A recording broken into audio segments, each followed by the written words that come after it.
After the rain squalls of this morning, the sky brightened up and showed some blue. Our drone operator thus thought it might be a good chance to get some aerial footage of the harbour entrance with a low tide forecast of 0.18 metres. Unfortunately, the weather gods decreed otherwise, and another squall with heavy rain came over just as the aircraft was launched. So today's footage is not the brightest or clearest, and trying to set up the aspect of the drone to gain the best viewing shots and bottom visibility was not possible today. There are very few boats venturing out on the water today. In spite of low winds, what wind there is coming primarily from the north and thus funneling into the entrance.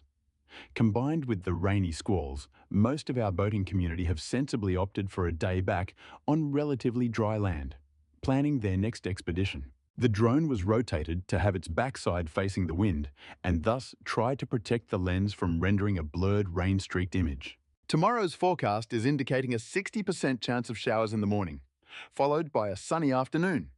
On Thursday, we're hoping for some more sunshine. But for today, our drone beat a hasty retreat as the rain shower got heavier. Let's hope for a better outing next time.